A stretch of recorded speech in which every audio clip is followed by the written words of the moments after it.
If your couples therapist or your counselor told you that the way you speak to your partner has an impact on your long-term relationship health, you'd probably say, no shit, Sherlock, because that's so obvious.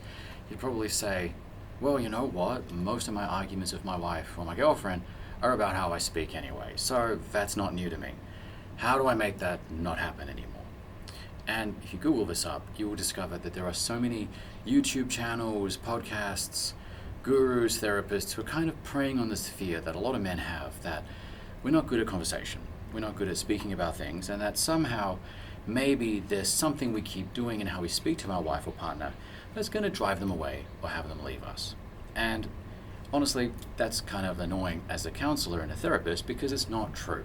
The things that can make a huge difference have actually been studied with a whole lot of science, and they're not hard to remember. You don't have to memorize a fancy formula, do a 3-day course. I can explain it to you in 2 minutes. But I'll first wind the clock back to where this comes from, because if I don't tell you where it comes from, you might not think it actually matters. And if I told you right away, you'd think that is so obvious, but until you know the numbers behind it, you might not really think to try it so much.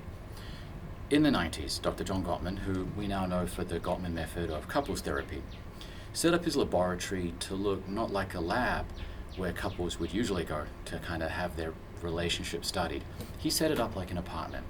And so he would invite couples to come and they would hang out and watch TV, read the newspaper, look out the window, and his team would watch with cameras and then meticulously track facial expressions, reactions, and they try to boil down all the different ways that people could speak to each other into some categories of communication, some conversation styles, because they were really interested in knowing what types of conversations would lead to better outcomes in a relationship. 6 years later, he looked back to the countless couples who had done this experiment, and he looked at which couples were still together and which had broken up. And there was one really simple thing which 86% of the successful couples, successful in the sense that they were still together 6 years later, 86% of them had done one incredibly simple thing.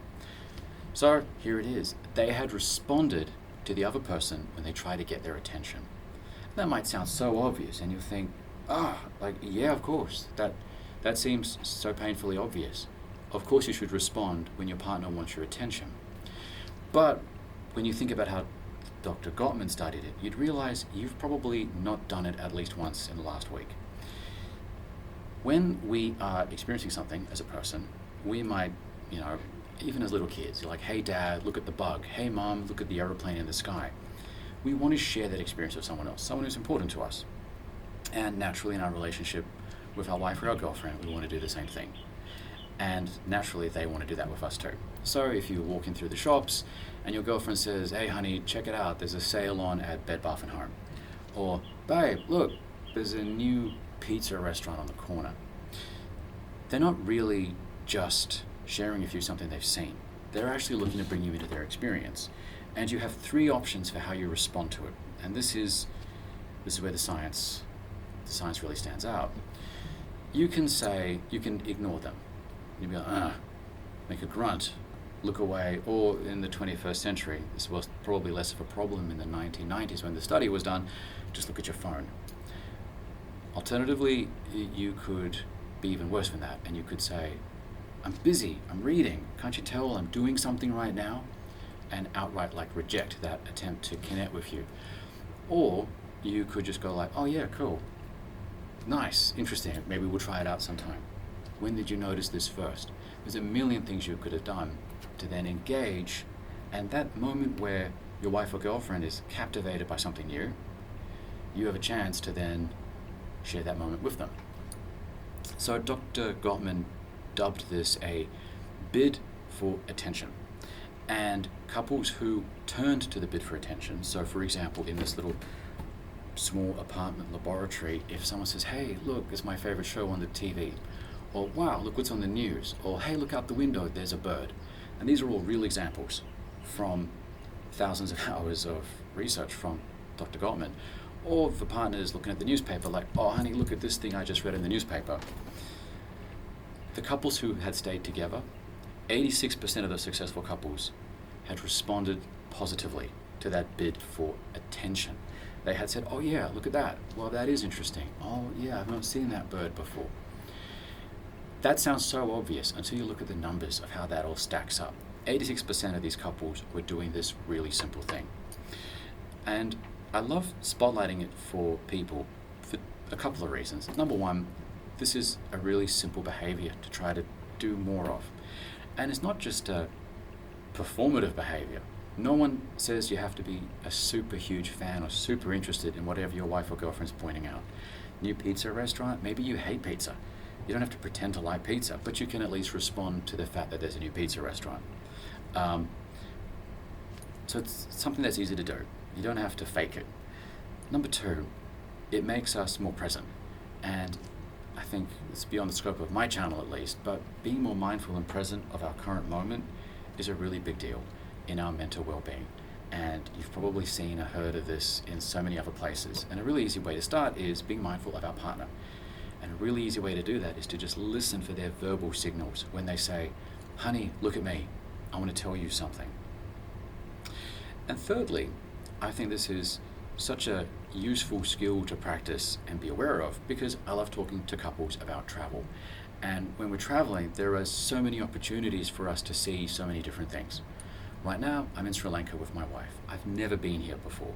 There are so many things to see, there are so many things to do, eat, smell, hear, from listening to bird song, seeing monkeys, smelling cinnamon trees. It's amazing. And on holiday, it's really easy to be in that mode and to get into that groove. It's a lot easier to practice this skill. So if you're about to go on a holiday with your wife or girlfriend, I would really recommend pay attention to how you respond to them when you're lost in the moment, when you're on a holiday, when you're naturally wired to respond to their bid for attention. And you'll realize it's actually pretty easy.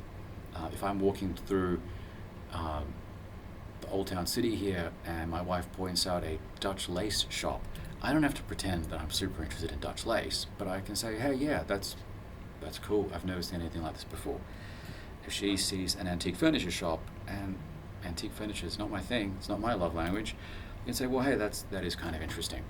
But her bid for attention, it's not just trying to show me scientifically that there is a shop here. It is that shared experience of she's a little bit delighted, she wants me to see it too, and be a part of that story. And if I respond to it and I'm paying attention, it is actually a bit of my story as well, and I'm more present in the moment. That is my $1 million tip for anyone who's traveling with their partner. And most importantly, for anyone who is worried about how they speak to their wife or their girlfriend, worried that maybe there's some behavior or some pattern in their speech that's spelling doom for their relationship. Because the things that can make a huge difference are often really simple. And as simple as, hey honey, look at this thing outside the window, that's a moment to connect more with your partner. So bear that in mind. 86% of couples who do that thing stay together scientifically and measurably a whole lot longer.